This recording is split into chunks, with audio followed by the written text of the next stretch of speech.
Yo, what's going on, Roar Sports Media? I'm your boy Rory, and this is my co-host Jordan. And today we're going to talk some 2021 NFL draft. What we're going to be doing is we're breaking down our top three prospects from each position. Might go a little farther into team need stuff, but later in the talk, Jordan, we're going to talk about. I know we're both big draft heads, so this should be a fun talk, man. Like we were talking. Dude, like there's a lot of great prospects in this. Like, what do you think about it?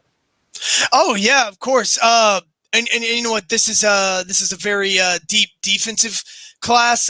We've got finally the chosen one, Sunshine, Blondie himself, Trevor Lawrence, going obviously to the Jags with Urban Meyer as the head coach. Where's Justin Fields gonna go? Is Zach Wilson actually gonna beat Justin Fields out? We just don't know. So there's a lot of good draft talks. Oh, and Devontae Smith should be the number one wide receiver off the board. And I love Jamar Chase too. I love Jamar Chase still. Yes. And then so many draft picks, man. So much to get into. Mm-hmm. For sure, man. It's gonna be crazy, dude. And honestly, I love the offensive line depth in this class. Also, like it's freaking crazy. I haven't seen this many good tackles come out in like 4 or 5 years, all in one draft. And like, dude, we have like, multiple like first round tackles, multiple second round tackles, and even some you can get a good tackle in the third round. So I mean, there's a lot to look forward to in this year's draft. First, we'll start off with, of course, the most important position of the game, the quarterback. So, dude, I think it's pretty consensus what we think here, like who we think is going to go first. Trevor Lawrence, right? I mean, since what, a freshman? We've known since he was a freshman. So everyone's known since he was a freshman that this kid's going to be probably the first overall pick taken. But people were saying about this. People were saying that about Trevor since he was in high school, which should tell you the degree of talent this kid just naturally has. It's amazing, honestly, when you watch it, dude. Like, granted, he did get beat both the last 2 years in the playoffs by a thing, but he did beat a really strong Alabama team and a Tua Tagovailoa team who was, a quarterback draft in the top 5 in his freshman year.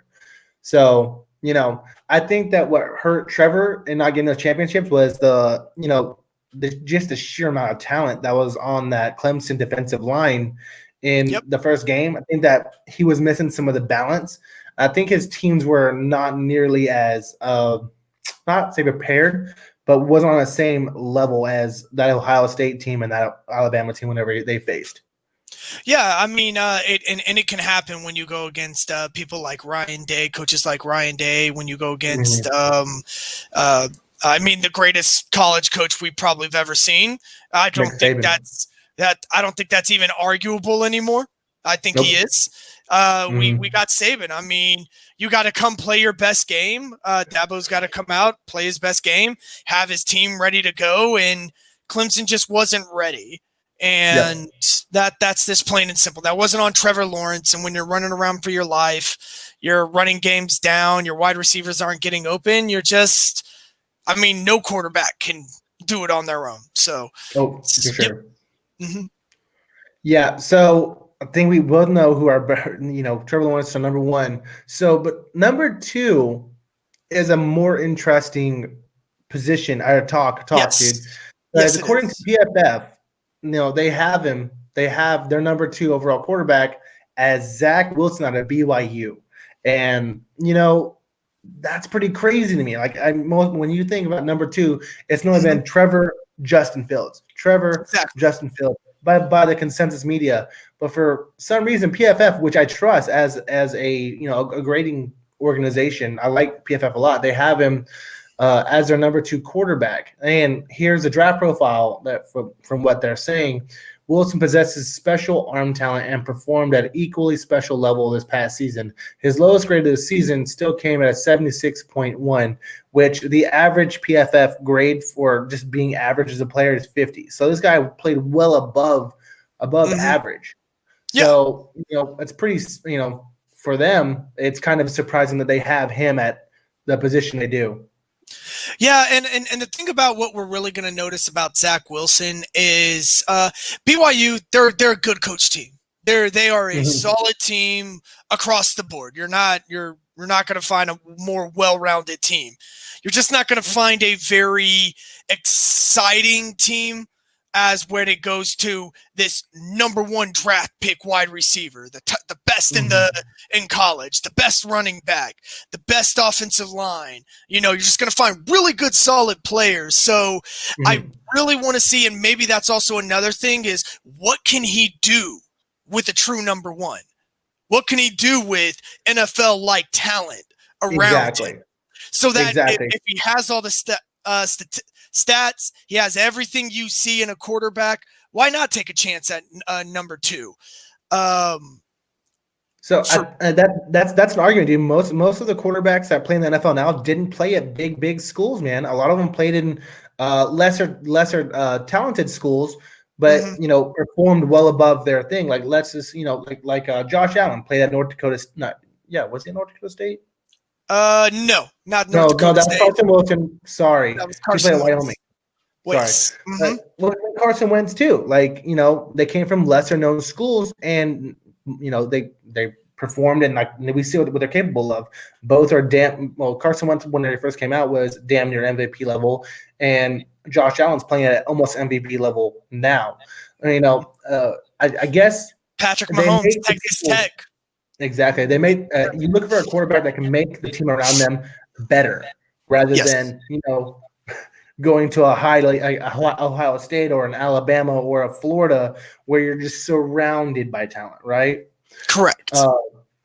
So like Zach Wilson's a very interesting project to me. Like they have him, like they comped him to Aaron Rodgers, which is pretty insane when you consider the sheer amount of arm talent that Aaron Rodgers has. The guy that can just flick a wrist down in 60 yards, and how many Hail Marys does Aaron Rodgers have? I mean, granted, that's a lot of luck, but still. Granted, this dude's throwing from 65 yards. But you still got to put it there. Exactly. Accurately put it there too. Yeah. Well, it was one of my favorite stories with Aaron Rodgers is, and I feel like Zach Wilson, we'll see what he's like, is when he just kind of got bored in the NFL and he was like, what else can I do? And they just were like, well, let's do Hail Marys into a bucket, a trash can. Yeah. Yeah, because there was nothing else for Aaron Rodgers to get good at. Yeah, you're insane, dude. Hey, if you're watching right now, who do you have as your top quarterback prospects at their position this year in the draft? We want to know here so we can talk about it. I still have CBS. I have Justin Fields. Yeah. That's exactly, but that's saying everyone said Trevor, Justin. So it's kind of funny that PFF has Trevor, Zach Wilson, but then Justin Fields is right after them. And you've seen it. You've seen it. You've seen him, but you've also seen him rocky. And this is where Justin Fields, I feel, is more of the risk. He could be more of the project, but he also has a higher threshold. He has a very high threshold if he is groomed right. We've seen him tear teams apart in good football teams. We've also seen him have, pretty bad nights against bad games. He's had bad games too. Northwestern he had an okay game against Alabama. He just didn't really have a lot of assistance there. In Clemson, Clemson looked like they didn't even need to be in the playoffs, right? When Ohio State was done with them. I just don't know if that was Justin Fields being great or if that was Clemson being off. I mean, I've seen Justin make a pretty special downfield throw, but past that, I mean, it just looked like Clemson. It looked like Clemson just wasn't there. Well, one thing you gotta, and it's not a stat. That's the worst thing about it. Some of these stats that you just gotta watch the game for. Man, the kid's tough. Justin Fields is a tough ball player. Even NFL quarterbacks may have went out after that. It was like, yeah, I'm done for the game. I'll come back next week after my trainers say it. No, that kid went out, took a headshot right to the ribs, probably needed extra padding, was out for a quarter, came back in, threw a touchdown. So I mean, you see he's a winner. He wants to win. So I could see him maybe even pushing past Zach Wilson. The second quarterback off the board is it's more interesting than Trevor Lawrence because we know he's number one already. So just to throw another name in there, also Trey Lance out of North Dakota State. That's where I was getting mixed up earlier. And Trey Lance out of North Dakota State is also being talked about as one of the top prospects in this year. It kind of sucks that he had to, North Dakota State didn't really play football this year. They played like one game, but he was pretty special in that game. So PFF has, let's see, his draft profile as the tools are prodigious. Offensive coordinators must salivate watching film of him flick a 60-yard pass downfield on one play and then outrun a safety on the next. So the dude just straight up just talented. Like his physical ability is that of similar to a Josh Allen. This guy is a big, fast, and just an arm like a cannon. So the thing you can look for Trey Lance is, he has all the tools, but they say that he was in a run-heavy offense in the FCS competition. Lance is still a massive project as a passer. But we clearly saw Josh Allen clean it up after 3 years, and you know what it looks like now. If this guy could do the exact same thing, of course, you have to say if, because we don't know if it will happen. But if you think that this guy could be a face of a franchise with just straight-up talent alone, like – Lamar Jackson wasn't a fantastic passer when he came out in his first year. He ran, and still yet the dude. I mean, most of what Lamar Jackson does is run. So you can see in today's NFL that you can get by with tools until you learn how to pass properly. Exactly. But again, like they like everything that he has to offer. I could see them taking a chance, like and the ones I can really see taking a chance on them. I mean, we're looking at Jacksonville, we're looking at the Jets. I'm looking at maybe Atlanta, maybe Detroit taking that chance on Trey Lance if, say, Zach Wilson and Justin Fields might already be off the board. One of them are probably going to take a chance on him because they got aging quarterbacks, and they want, before these quarterbacks go, they want to be able to groom and mold a new quarterback, which could be a perfect situation for someone like Trey Lance. Yeah. So I think that's what Green Bay is doing with Jordan Love this year. Jordan Love was in the same boat coming out of Utah. All the tools, all the big arm and mobile quarterback, but they had him sit behind Aaron Rodgers for this year. And depending on how far Green Bay gets into the playoffs, we'll see if Aaron Rodgers is even there next year. Just because the sheer amount of you have a quarterback in waiting with talent, and you have a quarterback that's going to cost you $40 million, or was $37 million, something like that. Yeah, something like that, something ridiculous. It's it's just what are you looking for, and why did you draft Jordan Love so early if you're not going to use him? Because you're wasting talent at that point. Yes. So my top three after we discussed it, dude, I have Trevor Lawrence, Zach Wilson, and Justin Fields. Yep, I got to switch. I'm going to still say Trevor Lawrence, Justin Fields, Zach Wilson. I still got to say Justin Fields played a little bit better competition than Zach Wilson did. I agree. And I think even though he's the prospect, has a higher threshold than Zach Wilson. Zach Wilson, though, is ready to go. Right. So the only reason I went with Zach Wilson above Justin Fields, because we were talking about the small school thing earlier, where I think Zach Wilson raised the talent of the team around him. Justin Fields has 5 stars all around him. So, he's gonna granted he did play better games, but more competition, but they were on par with each other. You know what I'm saying? Yeah. So that's the reason why.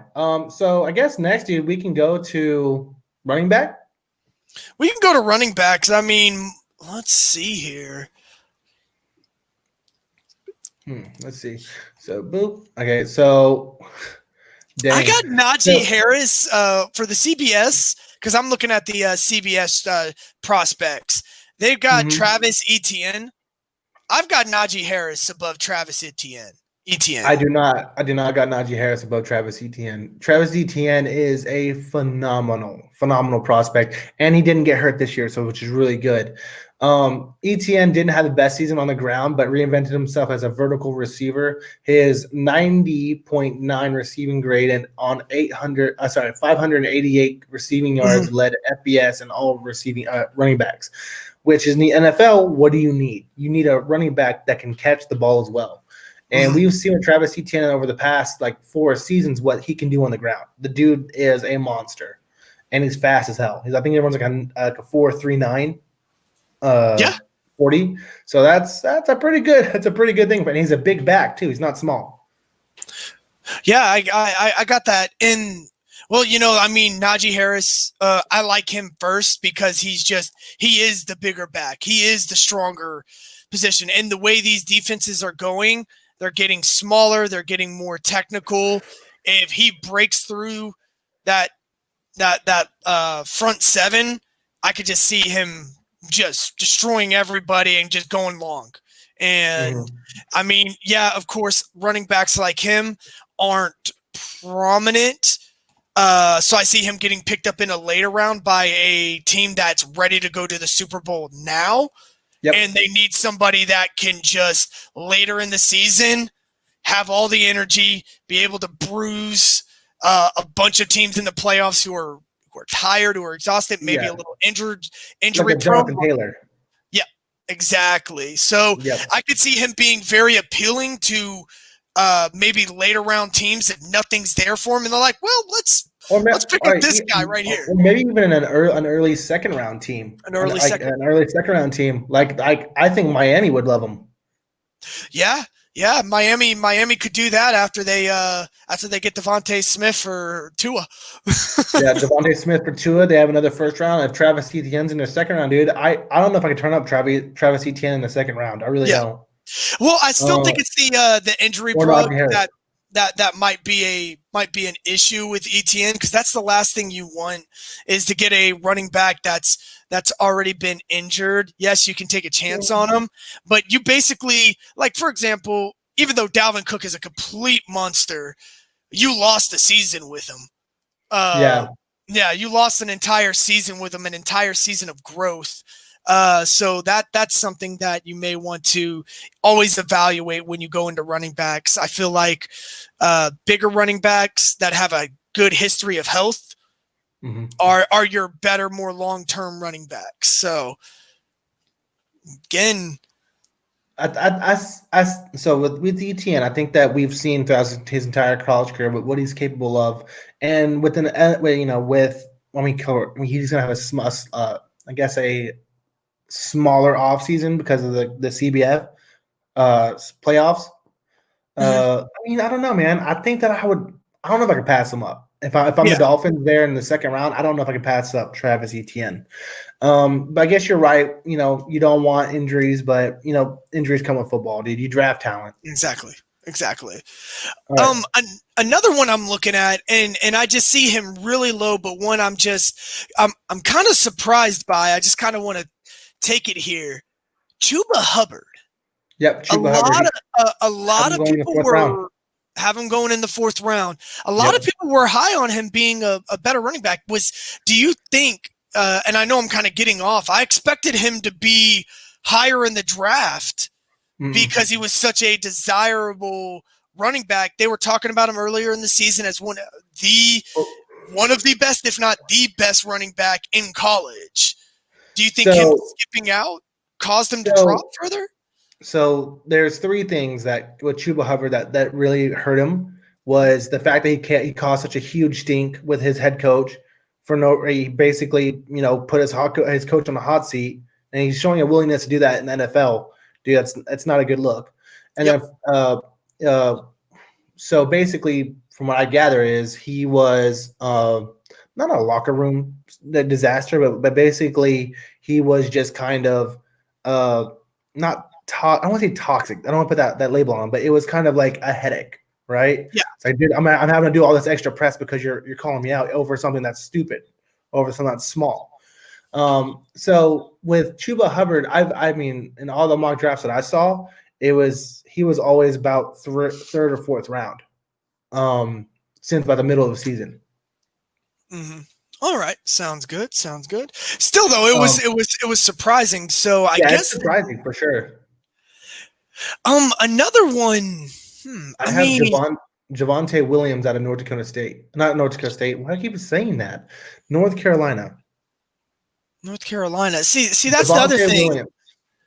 I have him pretty low on my draft board. They've got a guy called Kenneth Gainwell, and I'm sorry, Roar sports fans. I don't know much about Memphis too much. I know they put out quality backs before, but this guy, I just be honest, I'm surprised he's the number 3 spot. I would expect a guy like, again, Chuba Hubbard, Trey Sermon to be higher. Somebody from, as you mentioned, North Carolina's guy. Yeah, you'd expect Trey Sermon to be a little bit higher, huh?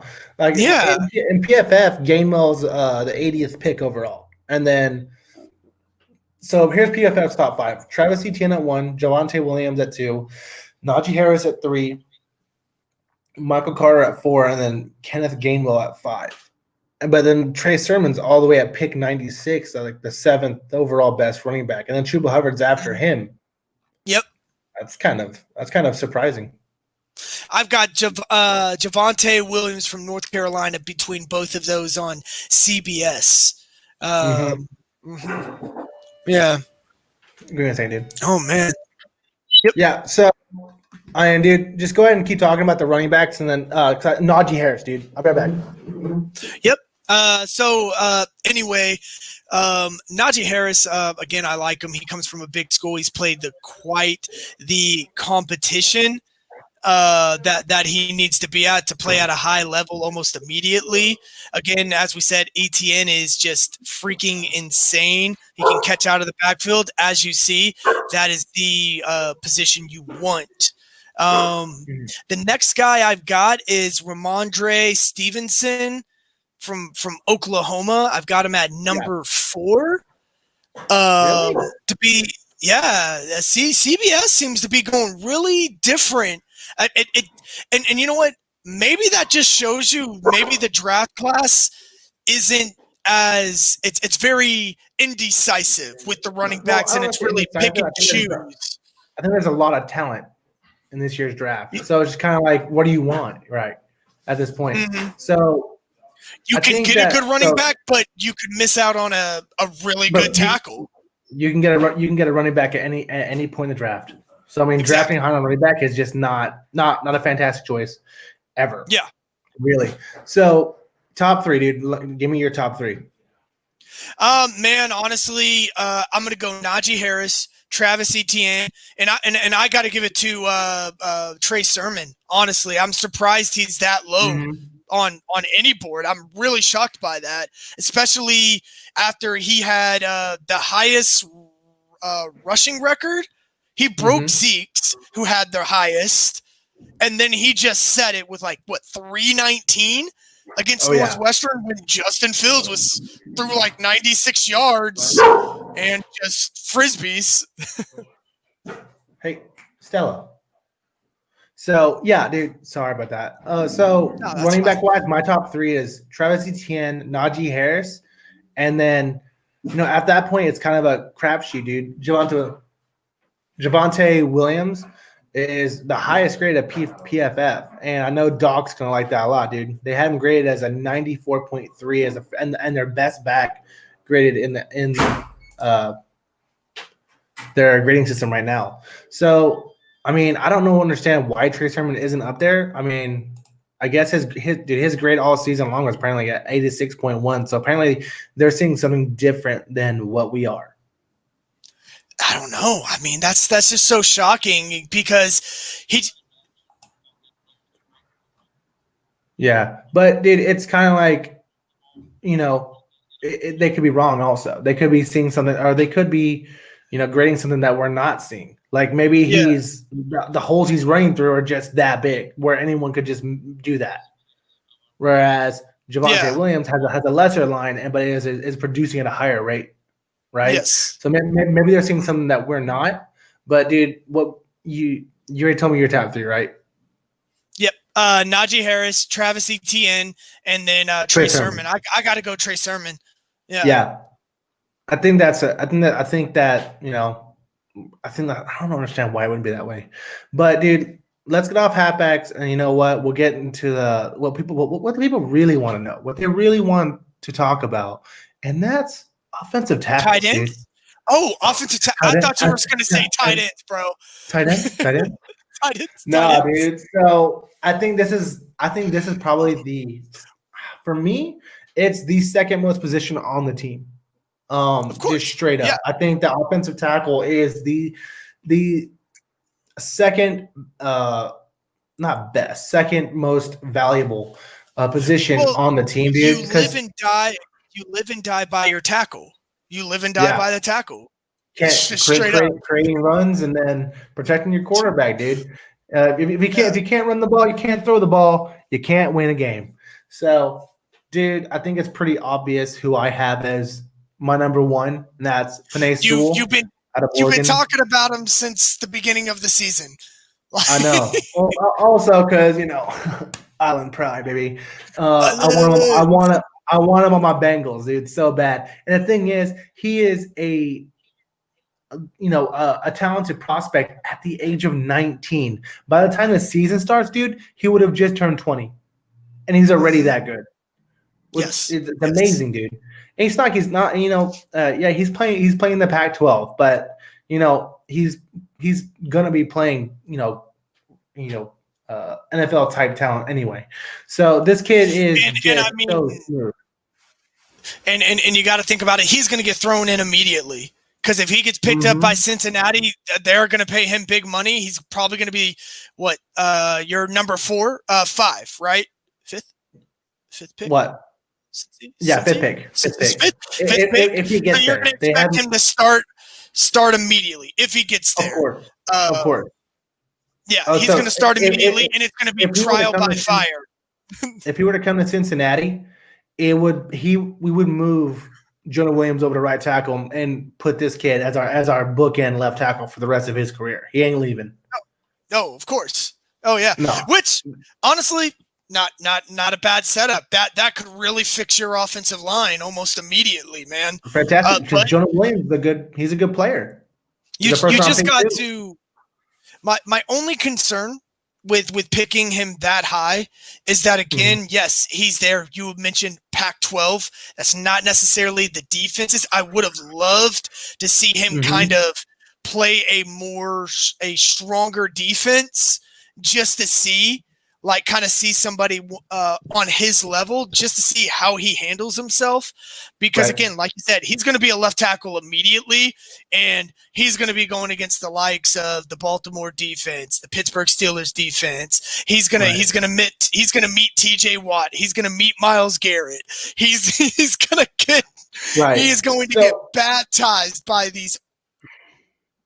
Yeah, so when you draft Penei Sewell, you hope that he is like the left tackle out of the Jets from last year, Mekhi Becton. That's Mekhi Becton's a giant. He is a huge human being. But Penei is not. He's not small either. I believe he's 6'6", 325 pounds. 6'6", 325 pounds, dude. But moves like a tight end. This dude probably if he lost 100 pounds, dude. Sorry, not 100 pounds, about 60 pounds. He could probably be a tight end in the league. His feet are that sweet. It's amazing. But the thing is, this guy's also a road grader. He's not only a pretty good pass setter, but he's also a road grader. He can move out in space and get safeties, which is amazing for a tackle. For him to actually be athletic enough to be able to get up on a safety and block him. Not just a linebacker, a safety, which is more agile. So, do you have him as your number 1 too? Oh, easily.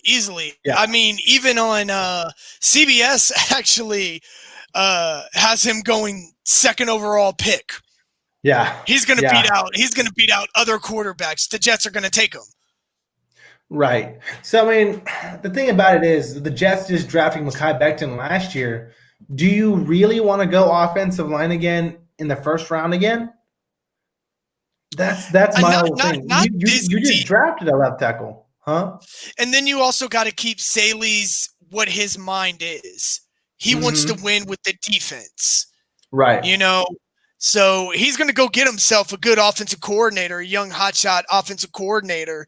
Probably going to go a little bit like Cliff Kingsbury does. He runs Cliff Kingsbury runs the offense, and then he lets the defensive guy do his own thing and just make sure it's okay. Cool. Yeah. All right. I know what you're doing. So I feel like Saley might do the same thing. Yeah. So who do you have for your second and third for offensive tackles? Man, dude, I mean, there's so many. There's so many good ones. I mean, Rashawn Slater. I mean, I guess you got to continue going with the feel good. Wyatt Davis, man, out of Ohio State, dude. He was train wreck. He's a guard, right? He's a guard. Yeah, but man, you've seen how important guards have become these past few years. Let's talk tackles and then we'll go to interior defensive. Oh, you want to go to? You want to go? Yeah, we'll do tackles because I feel like tackles it's a different position than the interior of the defensive line or offensive line. Offensive line. Yeah. All right. Well, let me see here. Give me a second. So for me, I got Rashawn Slater too. As the second best tackle in the league, in the draft, and then for me, like, dude, it's a toss up between Christian Darrisaw or you know, I also love Samuel Cosmi out of Texas too. Texas, yeah. Yeah, he's someone I watched pretty much all season, man, and he's a big boy. Man, he's a for sure talent. He's a real big boy. He really.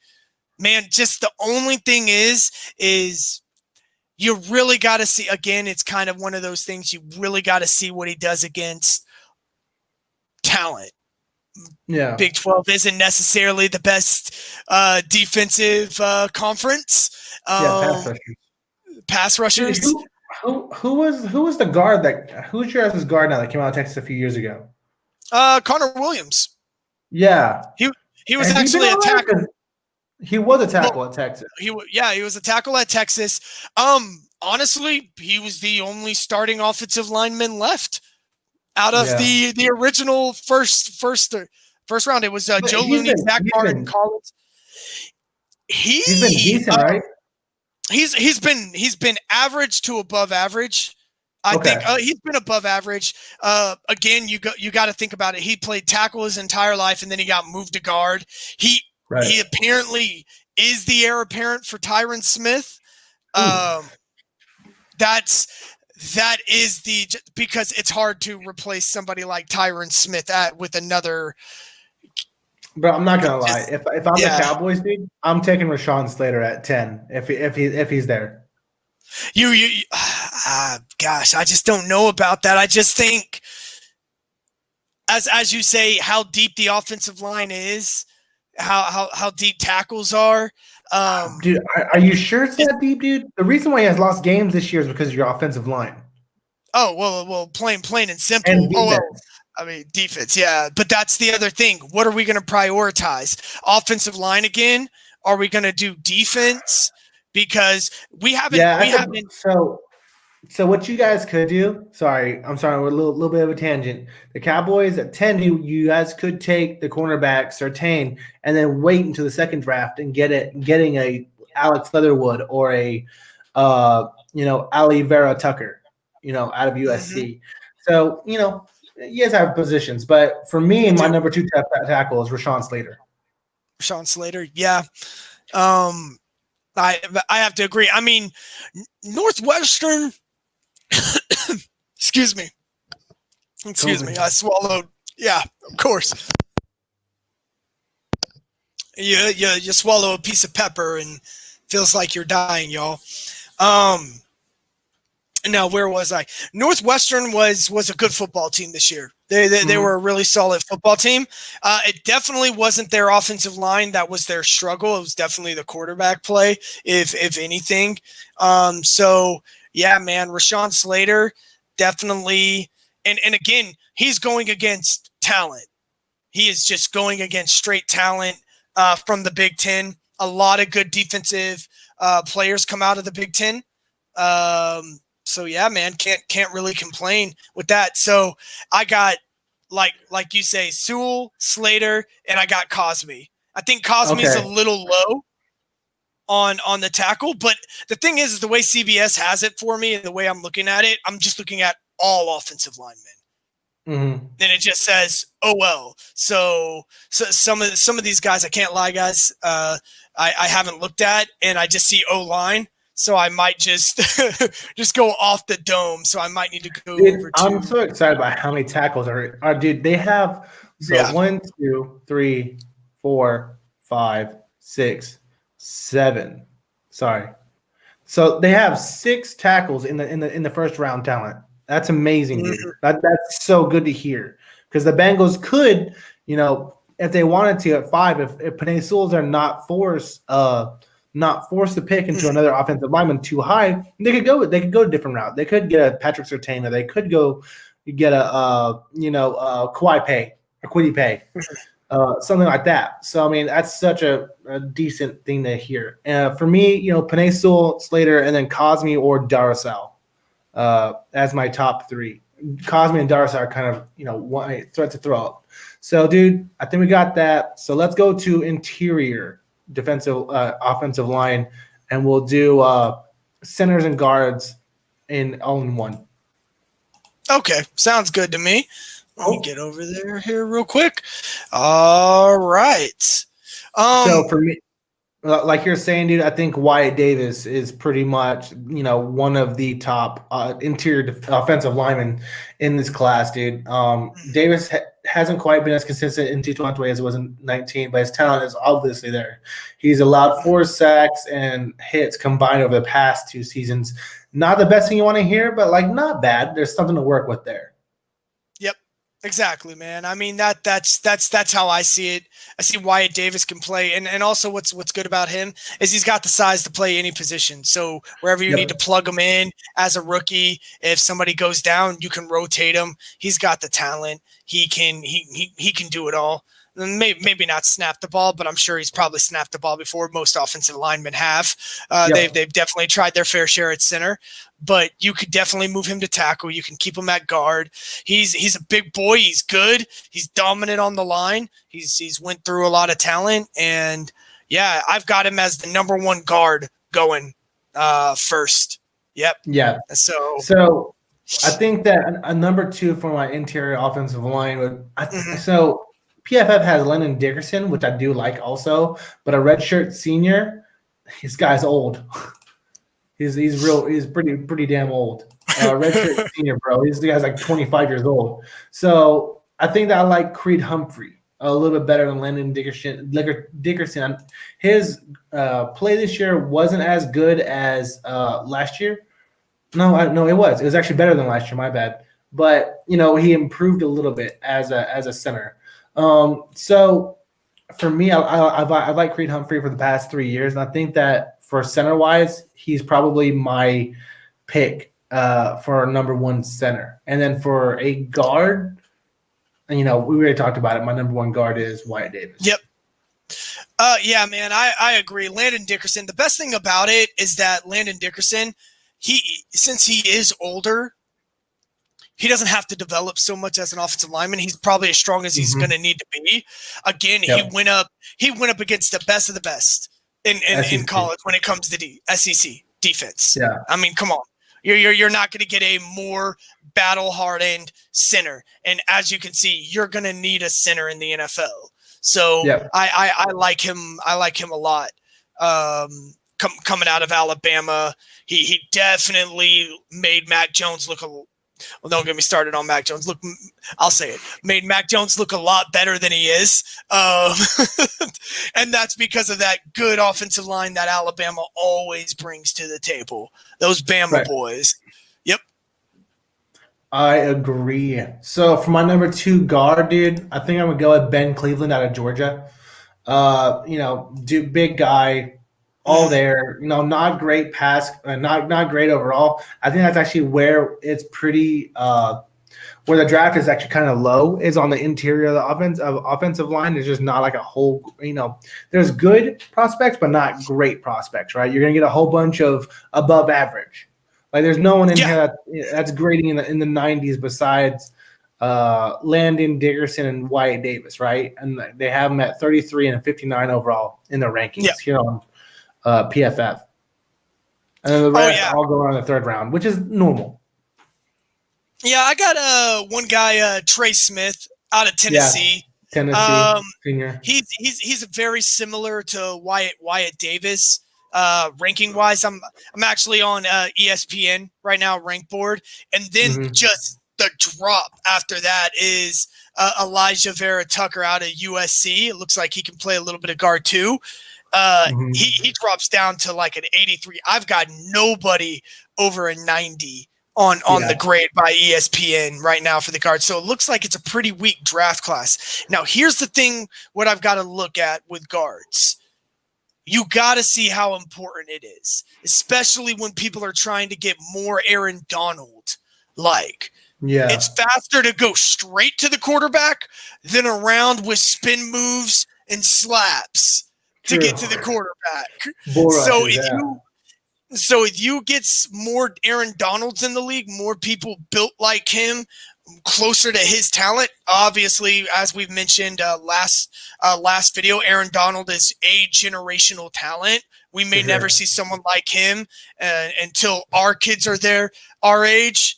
And so, but you're going to see how important it is for a guard and a center to be, in the lower these rankings are, we've got to see more talent come out of college from center and the guard if you're going to be able to keep up with the more talented D tackles that are sure to come. For sure. So remember that Deontay Brown guy we were talking about, that big old guy that hasn't lit up a sack? So, dude, PFF has graded this guy horribly, bro. Like, I mean, not like the worst, not like anything that's like abominable, you know. In 2018 and 19 are both around 70 to 74, but this year, dude, for some reason this dude went down to a 64.9, like nearly a 10% drop off from last year. So there's got to be a reason why his grade, shot down so low. They have him being taken as the 162 best prospect, so probably around like 4th or 5th round. Well, a lot of people. I'm reading, I just looked them up, and I'm reading a lot of articles that are like, y'all are sleeping on Deontay Brown right now. Yeah. Y'all are sleeping on him. He's a good running back. He had one bad year, and y'all dropped him. Oh, well, he didn't have a bad year. He had a good guard. Guard. Okay. Yeah, guard. Yeah. Sorry. Yeah. He had an okay year.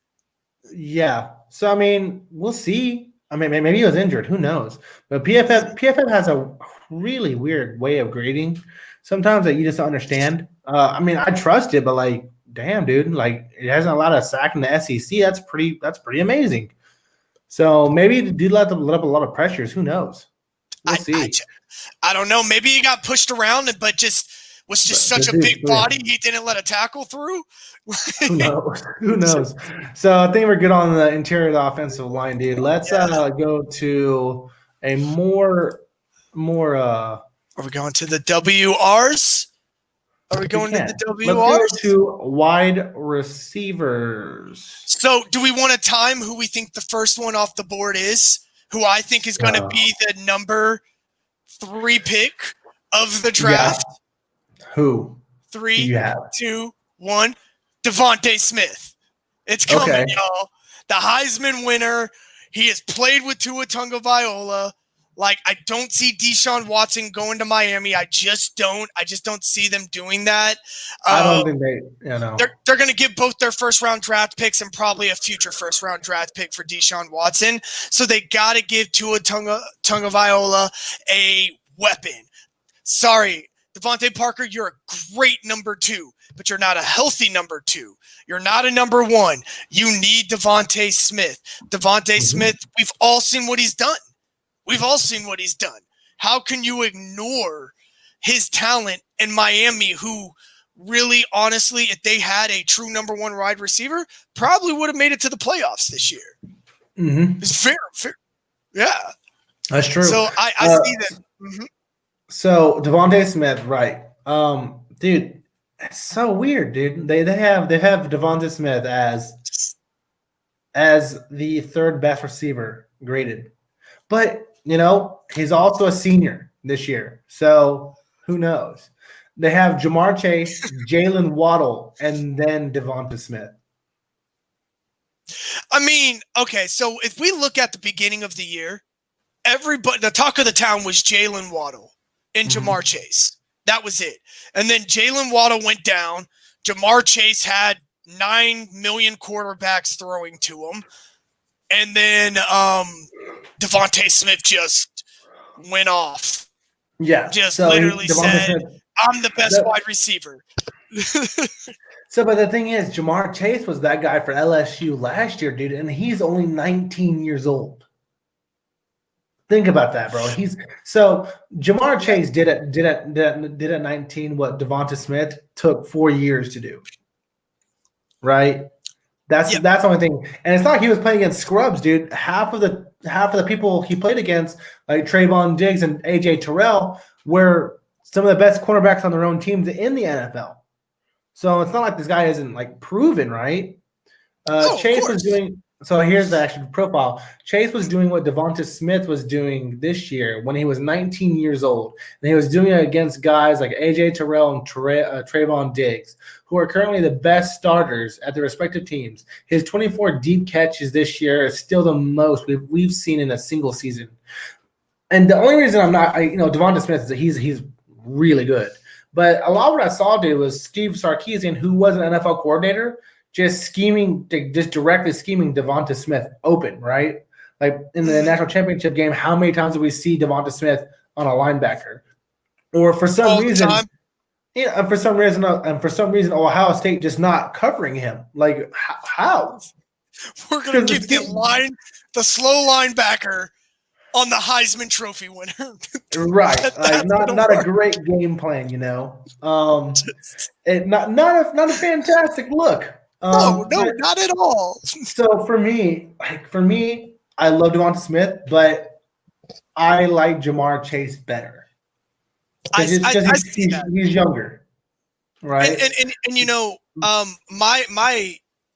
my argument to that is look at Calvin Ridley. Calvin Ridley went in older. Now, which which is really strange. We're actually seeing something that hasn't been done in many years or maybe ever in the NFL. And that's rookie wide receivers that are actually super talented in mass. Really good. Most of the time, we wait for their second, a lot of the times their third year before they really just blow out on the scene. And we're seeing them straight ready to go. Yeah. So I think that's the reason for that. I think that the reason why receivers and quarterbacks, mind you, are coming into the league more prepared is because the NFL's adopted more of what college has done over the past couple years. So it makes it easier for them to come in and do the things they need to do. But for me, my top three are Jamar Chase, Devonta Smith, then Jalen Waddle. Yeah. Plain and simple. I gotta give you, but I'll switch Jamar Chase and Devonta Smith. I think Devonta Smith, the reason why I put him above it, I've mentioned it before a few weeks ago, it's the familiarity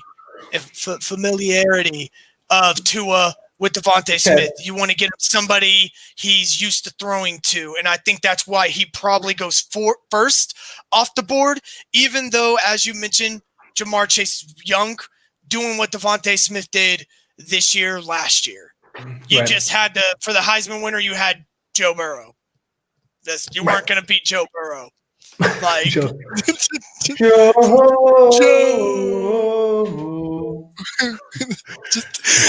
Guys, I'm telling you right now, if Joe Burrow wins more than 5 games, Cincinnati is going to put a statue. Put a statue of that man up.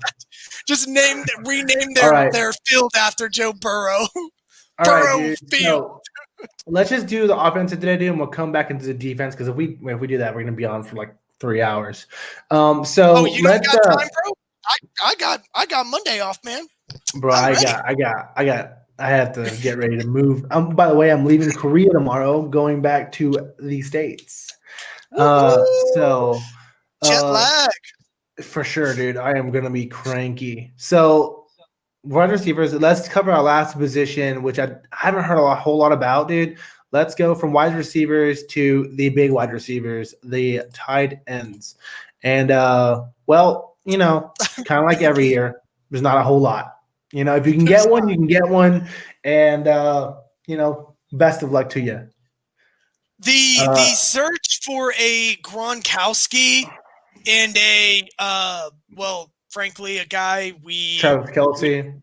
a Travis Kelce. Even unfortunately, you don't want a guy like him. You just want his talent. Aaron Right. Hernandez. Just by the way, if y'all never seen that documentary, check it out. It's gonna blow your mind. It's awesome. Great documentary. Yeah, documentary's insane. Just a lot of stuff I heard little tidbits about, didn't know fully about. Insane. It was a great documentary. Anyway, you want to look for guys like that. I just don't see many other than Kyle Pitts. And my only knock on Kyle Pitts is he played a game and a half? Like, I know he played more than a game and a half, but his injuries are real. And I just see it, you're taking a lot of risk drafting him in the first round, I think. Unless that's really what you're looking for. If that's what you want as a team, you've got everything else and you're looking for another tight end, another threat, maybe Kansas City. But Why not? So what makes him so? Oh, not Kansas City. What am I talking about? I'm stupid. Like, you got Travis Kelce. Right. I mean, but he's expensive. Just slap me now. But think about it. Travis Kelce is expensive, dude. If he get Travis Kelce light for 1/5 the contract, Patrick Mahomes, it costs money, bro. Yeah, he is. He's gonna cost money. So, but what's nice about Kyle is Kyle Pitts is he's improved his game by huge margins over the last 3 years. In 2018, he was graded a 57.7, 2019 a 70.0, and then this year a 96.2. And his thing is Pitts a tight end. Pitts, a tight end, is selling him short. If he were solely a receiver, Pitts would be in this range because of his ability to beat one-on-one coverage. This dude can beat cornerbacks as a tight end.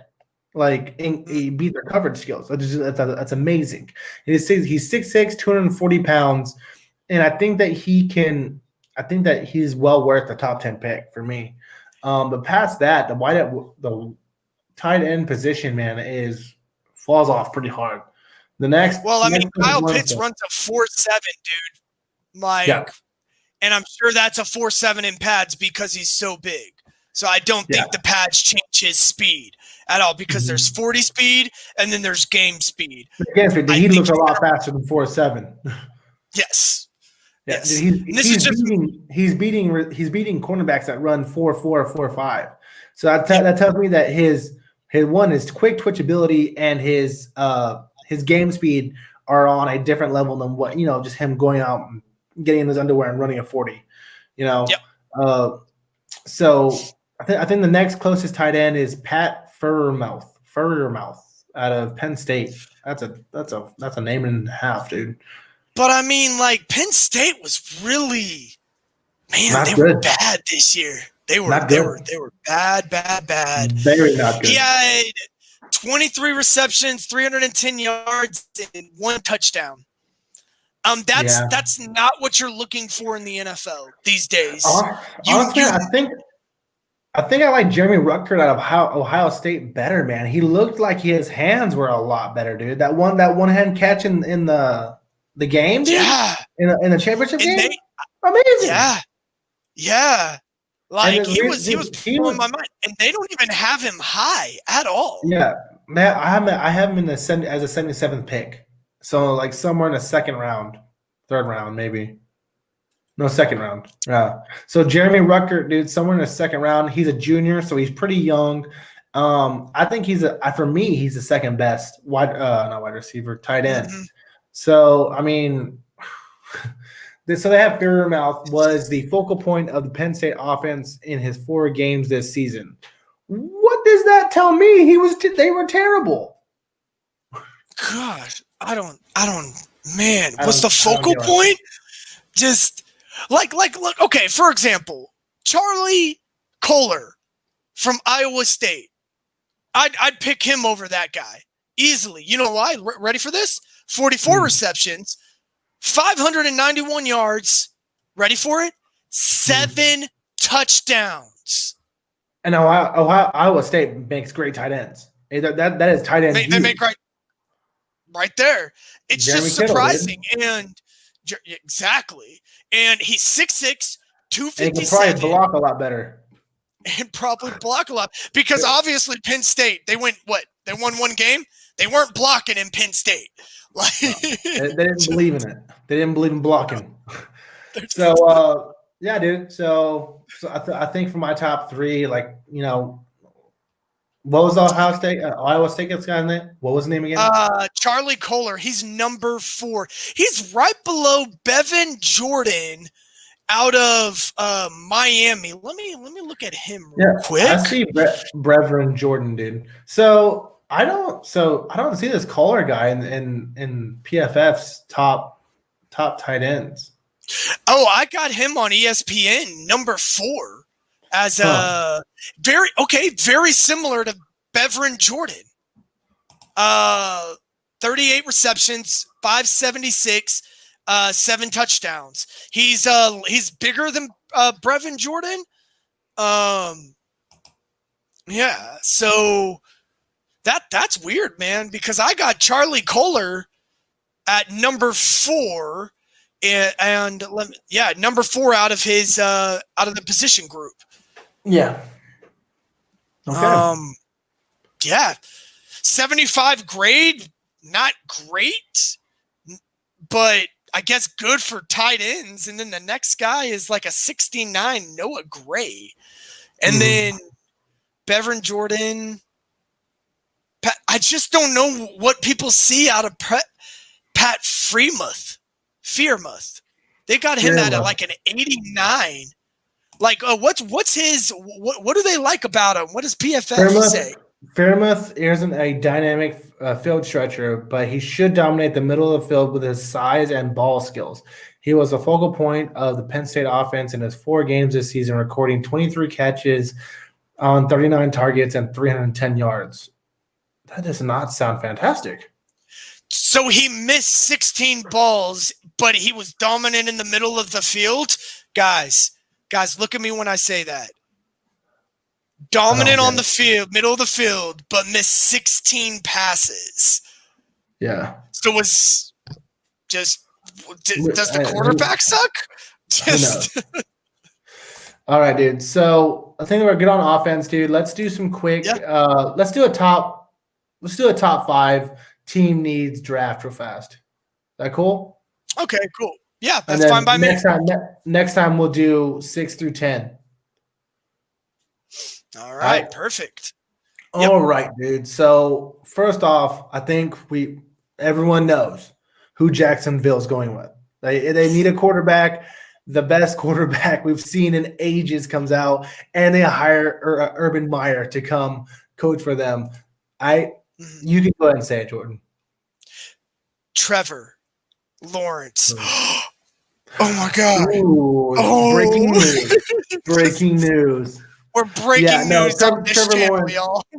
Trevor Lawrence is definitely going to the Jacksonville Jaguars. It's not a question. It's kind of like a Joe Burrow Cincinnati last year. Whenever they were trying to create hype about Joe not wanting to go to Cincinnati, and he's like, "What are you talking about? Like that's my hometown." Yes. Urban Meyer finally got the quarterback he's always wanted. Yeah. Yeah. Right. So yeah, Jags team needs Trevor Lawrence. And probably, dude, I think that they maybe use offensive lineman too in the second round, maybe. Yeah, so what I'm seeing, and I'm looking at probably defensive line now. Probably a cornerback or defensive line too, honestly. Yep, I am showing. No, they look to be pretty. I don't see them really needing defense as a need. They usually still have a pretty solid defense. It's more about their offense. I definitely think they're going to need offensive linemen, and because they're going to want to protect Trevor Lawrence. You got to protect your investment. You could probably plug in some later draft picks, but I say it should be a pretty, after Trevor Lawrence, it should be, I think it's going to be a pretty boring. I think they're going to pick up some key players, just linemen, tight end, maybe a wide receiver if they need it. Mm-hmm. So yep. I think that honestly they might go cornerback, seeing how Jalen Ramsey and Dubier. Who am I talking about? God, who was the other one that went to Denver? Oh my God, why am I blanking on it? Anyway, after the playoff run the Jags had, they lost to 2 corners. I think that what they need, dude, is honestly a cornerback. And in the second round, dude, picking where they're picking, dude, I think I might go with probably, if he's available, probably Asante Samuel or Tyson Campbell out of Georgia. Yep, they definitely could use some secondary. That's just a good pick. Yep. Yeah. So who do you have them taking in the second round? Who do you think?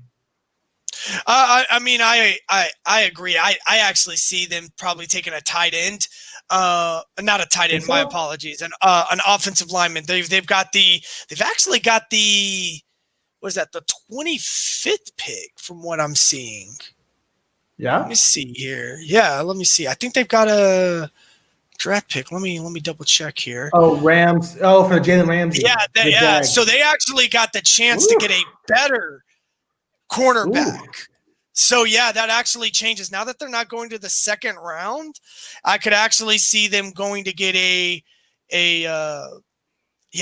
cornerback. Yeah. Now that we're looking at the 25th, man, you could actually maybe move them up a little bit. Yeah. I think that if I'm going off just the big board here if I'm going off the big board here for PFF, dude, I think that Az Oluwagari out of Georgia makes sense. The edge rusher, he's a redshirt sophomore, so he's young. He's a bigger. PFF has him as a big riser. He's the best pure speed rusher in the class and will threaten the edge against even the most athletic tackles in the league. He's finished as redshirt sophomore with a 91.7 pass rushing grade. So for me, that's pretty good, dude. Or you could go with the Gamecocks cornerback J.C. Horn. Horn has athleticism and mindset of a man. They love man too. Man corner in the NFL. He's not going to back down from anyone and has only allowed 8 catches from 24 targets for 116 yards through 7 games of the season. So I think that they could go with that also. I mean, right, sitting at 25, when you see that you've already gotten your quarterback, now you're going to have a lot of options. So don't mess it up. Don't pick a wrong one. I mean, you could get an edge rusher, you could get a better tackle, better offensive lineman. At that point, you can get one of your better tackles. I think they're going to have the 33rd picked also, dude. So I mean, if you go, that's true. They're gonna have 33rd pick also. So I mean, go ahead and pick up Mac Jones too, just in case Trevor doesn't work out. Right, of course. That's a go-to. That's a Jags move. Yeah. No, I think that. I think that I would get my my lineman. I think that I would get Alex Leatherwood if he's still available.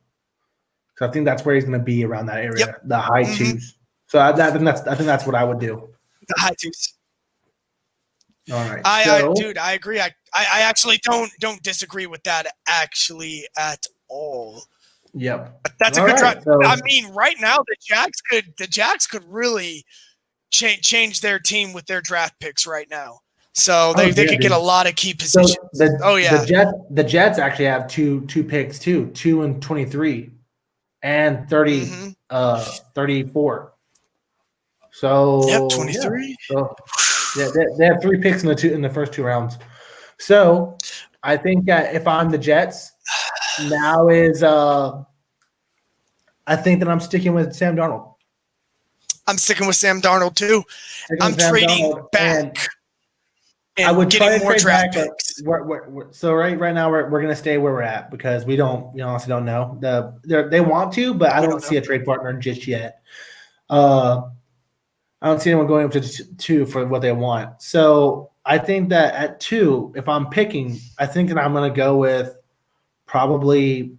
I think that I would have to go with Devonta Smith, dude, to give Sam Darnold someone to throw to.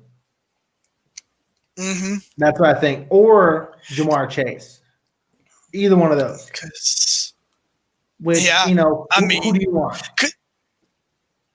You can't really go wrong, and I mean obviously. The NFL is kind of what have you done for me lately kind of thing, and Devonta Smith only just won the Heisman as a receiver, so I think number 2, as a Jets, I'm gonna go with Devonta Smith. Devonta Smith, yep. Mm-hmm. Yeah. I can agree with that. I mean, it all just depends on what the Jets are wanting. Are they going to really?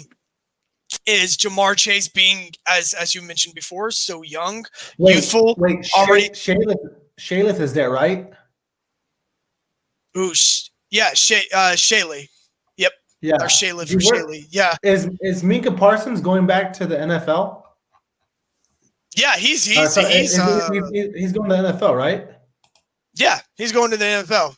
I could see them going defense. I could see them going Micah Parsons, dude. I understand Micah Parsons. I just think, as appealing as that sounds, man, you're just going to leave your quarterback out to dry if you don't go grab one of the best wide receivers in the draft, man. Maybe, but dude, this guy is an Urlacher or Kuechly type prospect from what I'm seeing. Penn State's linebacker earned the highest second run defense grade against we've given to a true sophomore with what a plus 240 plus pounder can do as a blitzer also in the NFL. So he's extremely athletic, reads the defense extremely well, and plays the run extremely well. So if I'm Shayla, dude, I'm seeing Micah Parsons in front of me, dude.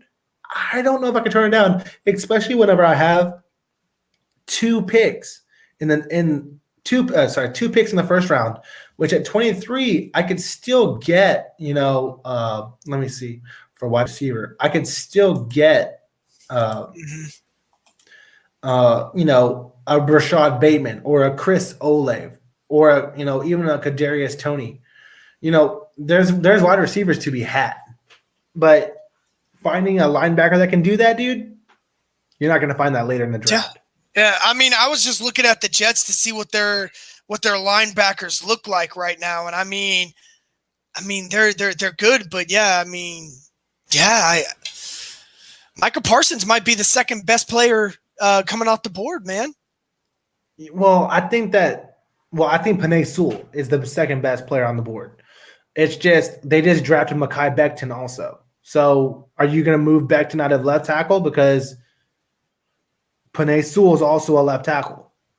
So I mean, unless you want to put one of those guys at a weaker position, which I think the right tackle played pretty decent, or even you can find another tackle later in the draft. But are you going to find what you're going to find in that top 5? You know what I'm saying? So with me, I think if I'm Shayla, I want to put my stamp on this team. I want Micah Parsons, a guy who's loves football and has athleticism and can do everything that I want him to do. Because he just came from having Fred Turner and Dre Greenlaw running his defense. So he's going to want a linebacker. Mm-hmm. And then, I mean, not to mention, you want to get a better defense because, I mean, you're in the AFC. Look who you're going against. You're going against really high power offenses, good run games. You're going to need something to go smash the hole. You're going to need somebody to do – basically, you need a linebacker to do it all. Yeah. So Yep, basically, and that's what would you give for a Ray Lewis type linebacker or a Brian Urlacher type if linebacker? if I knew that that's what I was giving, I mean, Right. yeah, dude, it wouldn't necessarily be the keys to the kingdom. It would be the Right. keys to the back door of the kingdom. So, like, But with top 3 picks in the NFL draft or top 5 picks in the NFL draft, what you want to draft is surefire Hall of Famers. What you think yes. have the ability to be a Hall of Famer. And so what I'm looking at when I see Trevor Lawrence, he could be a Hall of Famer. When I say Penei Sewell, he could be a Hall of Famer. Jamar Chase or Devonta Smith could both be Hall of Famers in their respective positions. And then Micah Parsons could also be a Hall of Famer. Besides that, dude, I don't see anyone that with that type of pedigree in the top 5. Those are my top 5 that could possibly make what I would say the Hall of Fame. Not guaranteed, but what could I see as a prospect? So for me, number 2, I'm going. Go ahead. Yep. The one thing, the draft board I'm looking at right now, and listen to this. This sounds interesting. I don't know necessarily if this is where they're going to go, but they're saying I don't see Zach Wilson going at number 2. I do see Micah Parsons, but if say Micah Parsons or Micah Parsons isn't on the board, or say they do decide to go quarterback and get rid of Sam Darnold and maybe try to trade him for picks to rebuild their offense, they're saying Zach Wilson at number 2, Joseph Asai from Texas. I don't know if you've watched Joseph Asai. He ain't Micah Parsons, but the dude is good. He is a leader. He is Joseph at number Asai, 2 at their second pick. They're saying second round pick, Joseph Asai, and I mean, I can't disagree with that. And then they got Najee Harris going for their running back for the Jets at 34. So 23 is their second pick. So maybe if they are looking to go away from Sam Darnold, you got to go for a quarterback. This all really hinges on, do you keep Sam Darnold? This is really what their draft is going to depend on. Because they're going to have to pay Sam Darnold either not this year, but probably next year, dude. Yep. And do you want to pay that? Because you haven't seen anything great from him yet, which I think he's capable of. It's just, are you sure? Because you could get a quarterback for a lot cheaper as a number 2 overall talent than Justin Fields or Zach Wilson, and then still get the linebackers and all that stuff you want. So it's kind of like what you would do the Jets. Exactly. For me, I think that James wants Micah Parsons. Micah Parsons. Yeah. I like that a lot too. But man, it's just the Jets can do what, like you said, the Jets can do whatever they want. Do they trust Sam Darnold? Do they want to go with Micah Parsons, start building around the defense to go play against Kansas City, the Ravens? So many options. Man, the Jets are just the Jets are actually probably the most confusing to me because they can kind of really go anywhere. And what about Miami? Miami, I honestly think their number 1 pick is simple. I truly do. Yeah, I think it's Smith, yeah.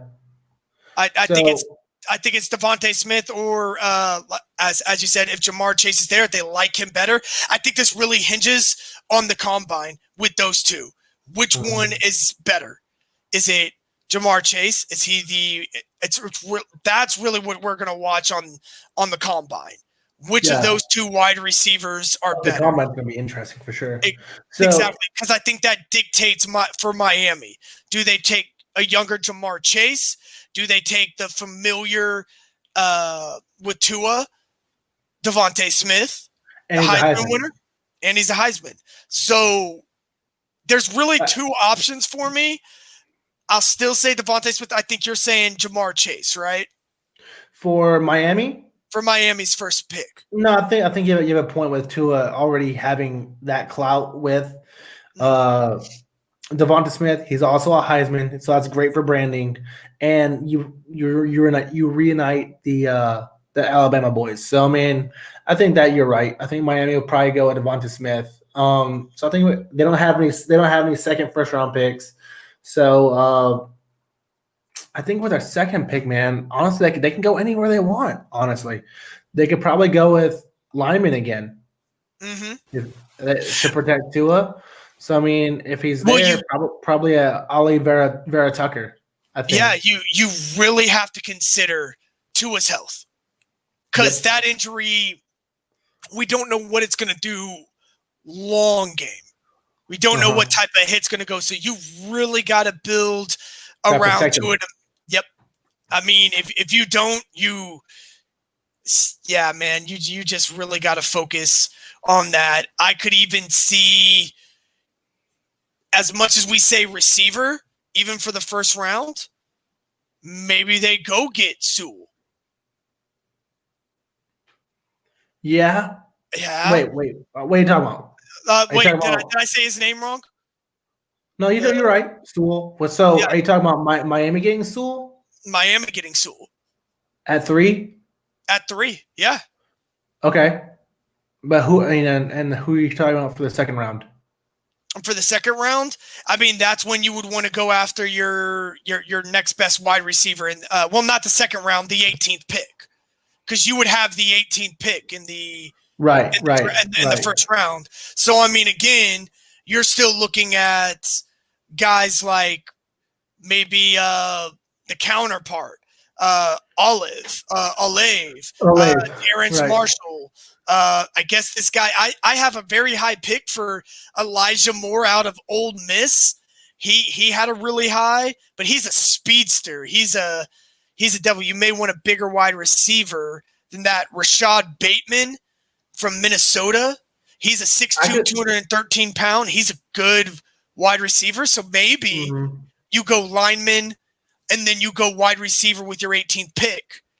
Do you think that, or they could go Jeremiah Owusu-Koramoah, the Notre Dame guy, the Butkus Award winner, nation's best linebacker. JOK was elite in short area quickness for a linebacker, while at 215 may seem tiny. It's the same way as Darius Leonard played at season with his Colts. Yeah. So, I mean, you could go there also because the Dolphins head coach is also a defensive-minded coach. So, I mean, just kind of where do you go? You could go Rashad Bateman or JOK. Or Chris Olave. I mean, all those make sense to me.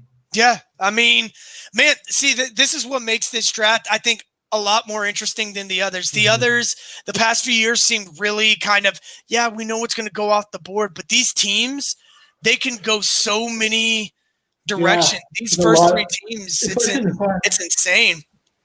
Especially with the first 5 picks, dude.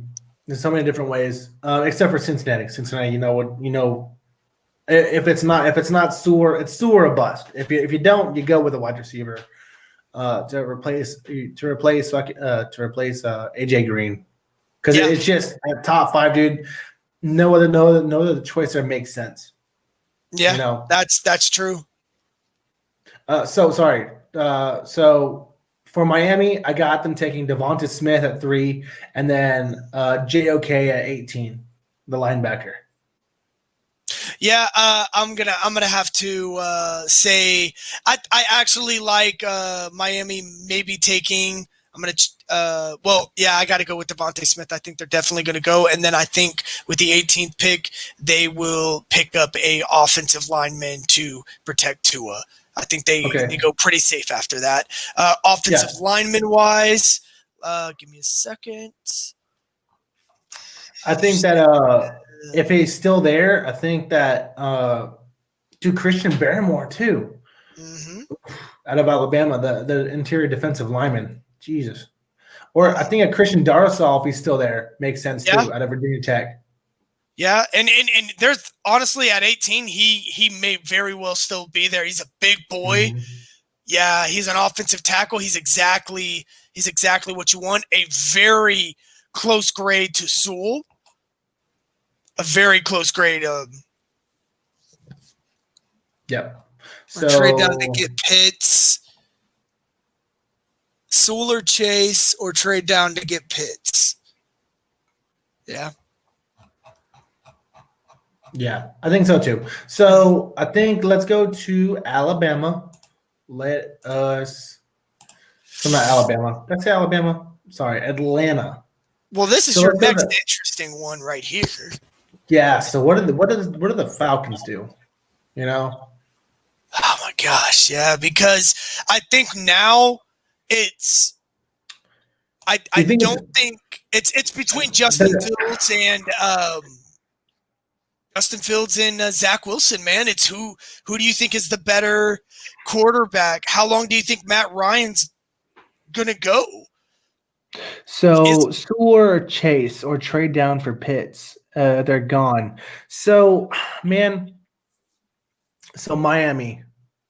Yeah. I think you're right, Barry. I think that there. Man, I think that the Devonta Smith connection there is real, though. I really do. So with Miami, for me, I think that if they don't go Devonta Smith, Chase, or Sewell, I mean, it doesn't really make sense if they don't go with any of those because the Hall of Famer. It's like I don't know. So I mean, I think you're right. They'll probably take Sewell if they're smart, but Devonta Smith also makes sense. Just the connection just seems right. So for Atlanta, dude, do you think they go quarterback? I think they go quarterback. I think they're looking for Matt Ryan's heir apparent, man. Yeah. I mean, plain and simple. Oh, yeah. I mean, first of all, let's look at this. You've won a few playoff games with him. You got to the playoffs quite a few times. You've been to one Super Bowl. He's going to demand a lot of money. He's already demanding a lot of money. Yeah. He's already demanding a lot of money. You're going to want to clear that, especially with your new hire. You've already got and you've got an OC, by the way, for your new hire. Atlanta got what is it? Smith something. Smith. They hired too. So do you think that they're going to go young QB and young QB? So, man, I think that they would. Man, I think that Justin Fields looks great for Atlanta. Man, I really do. I would love to see him go there. But yeah, I think I got Justin Fields going to Atlanta. Justin Fields, yeah, because that's also the other thing. It's like, how long do you want to keep Matt Ryan there? Because if you get again, it goes back to the whole: do you want the project, or do you want the player that looks like he's ready to go now? And that's the toss-up between Justin Fields and Zach Wilson. Well, the thing about Justin Fields is he's going to go to a team with talent already, because we've seen Atlanta put up huge numbers. They have receivers, they have the stuff. I mean, they could probably get another running back probably in the second or third round. But Justin Fields isn't going to a horrible situation. You know what I'm saying? It's not like the worst. Him going from Ohio State to there, I think it makes sense for me. All right. Yeah. I like that too. Just because now that you mentioned it was like the talent, but I also got to look up and this is why we really got to wait for the offseason too. Does Julio Jones stay? Do you cut Julio Jones to get rid of that cap? And now you only have Calvin Ridley, and then you have what's his name? Gage, which both, hey, no issue with that. Both are good. Gage Jr. is good. Calvin Ridley's a really good receiver. Your offensive line's pretty solid. You got a decent run game. So yeah, I mean, Justin Fields is probably going to be the guy that you're going to take. I think he's the most likely. I think so too. So let's go to number 5. My team, the Cincinnati Bengals. Yes, it hurts. Yes. So I think at this pick, if let's just say that Sewell's gone. Sewell went to Miami, right?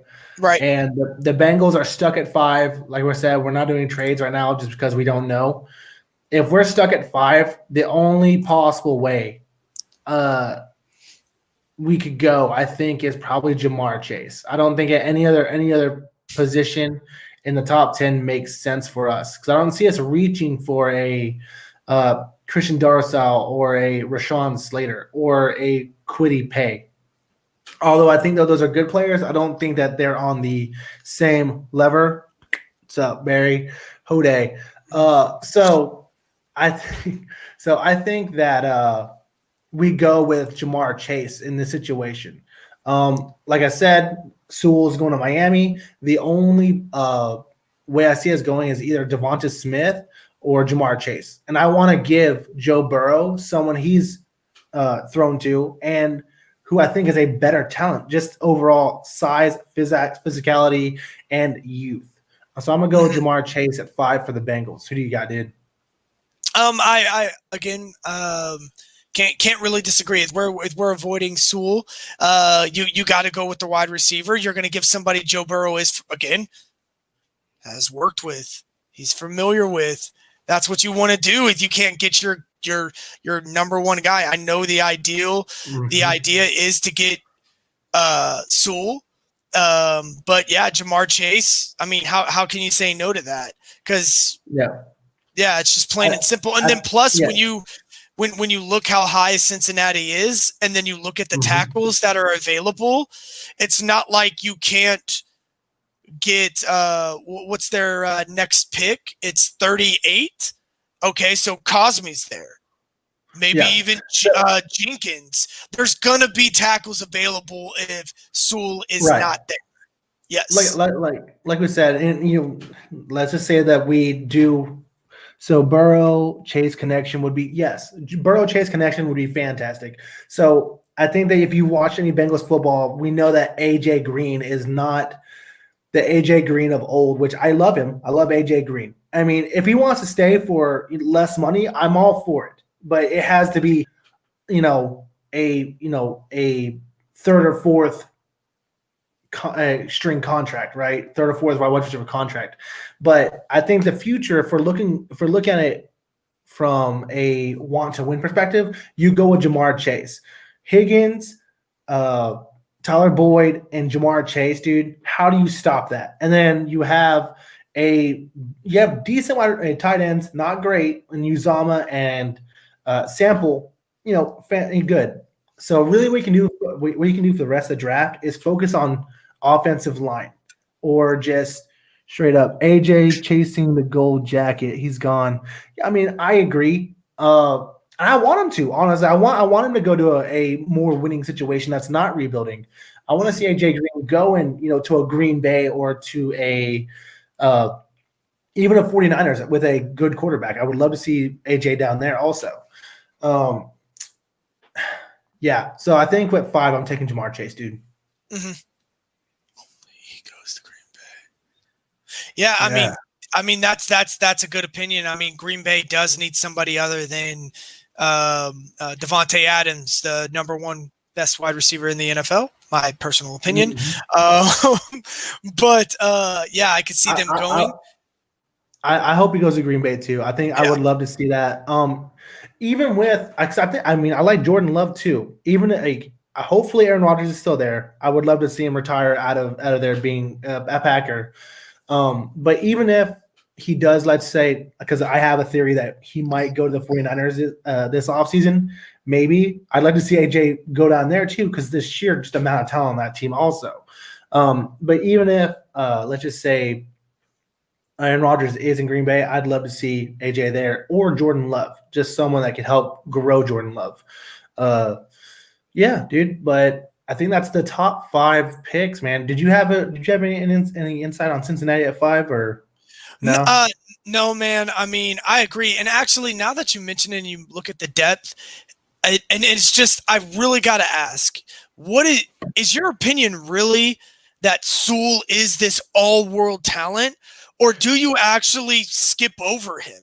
Do you maybe, as a Cincinnati Bengal, knowing that Jamar Chase could possibly be there, maybe trade back, see if he may be available, knowing you'll get Jamar Chase and that offensive lineman, especially tackles, will be plentiful for Joe Burrow and still give him the same protection?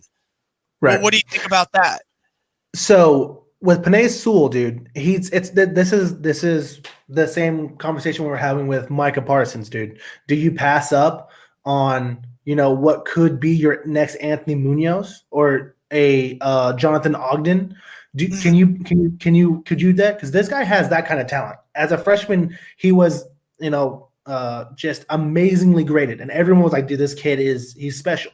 And if you Okay. watch his tape, dude, there's some stuff he could work on, but it's his very, very minute stuff that he could work on, dude. This guy was a finished package at 18.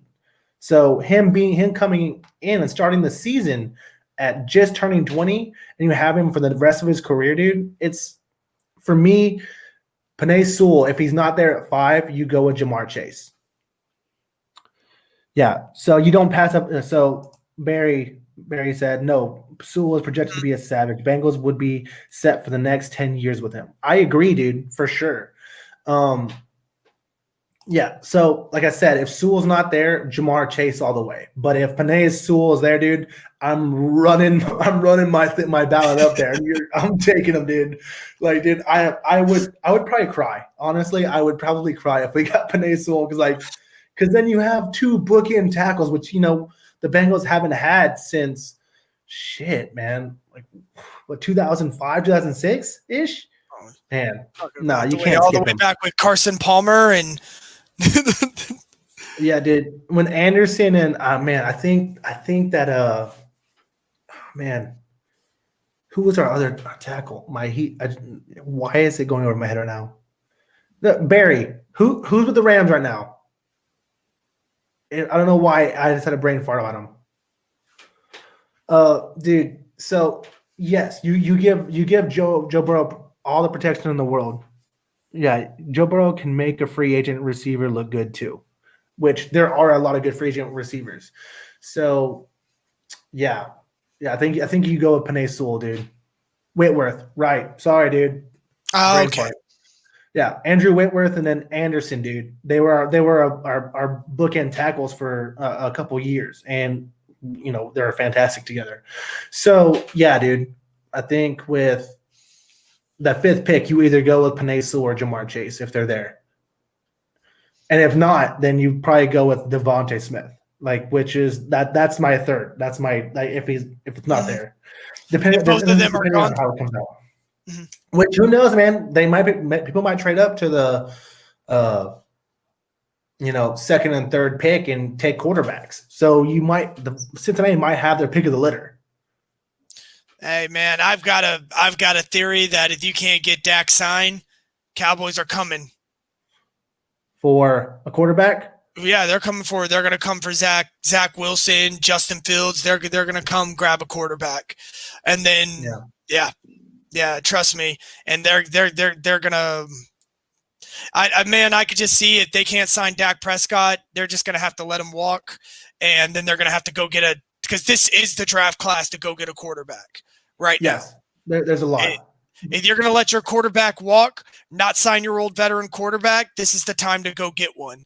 Because this is a very honestly, I think that at 10, dude, if it's still there available, dude, I think that I would go with Trey Lance, dude. He's really good, dude, and he's the type of quarterback that your coach would love, dude. He has all the tools. Then in my eyes, what I would do is if that is the case, Dak Prescott doesn't get signed. He's like, I want to go somewhere else. We're like, cool, whatever. We're not going to franchise tag you $37 million. We're not taking that. We'll go get Trey Lance. We'll bring back Andy Dalton. Yes. For cheap money. That's what I would do. That's the move, dude. I mean, that's what you got to do. Who else are you going to pick right now? Yeah. You just got to.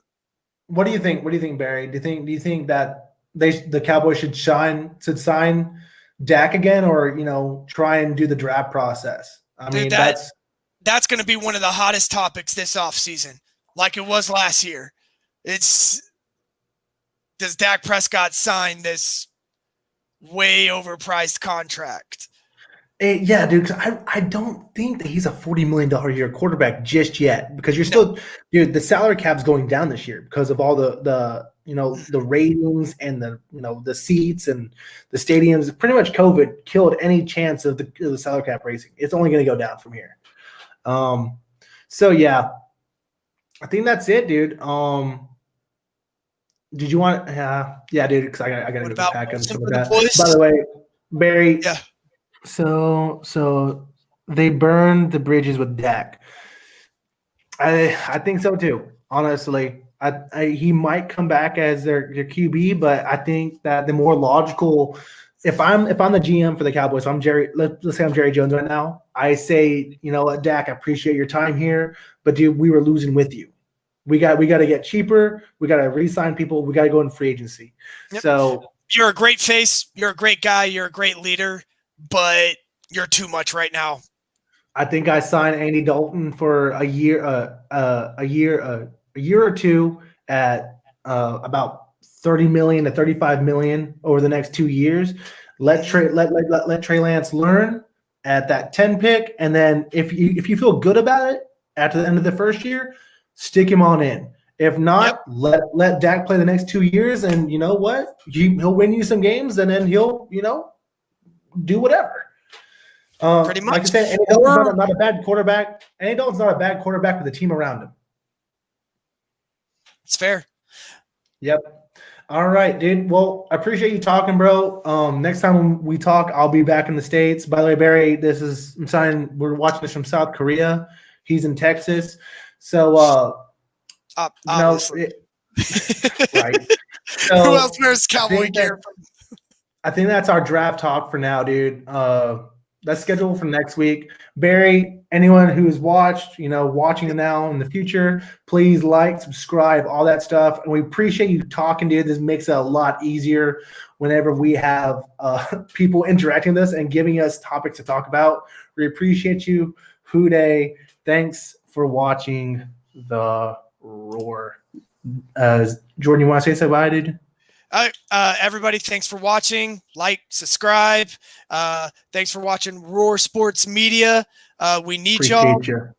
Yes, sir. Thanks, man. All right. Peace. Peace.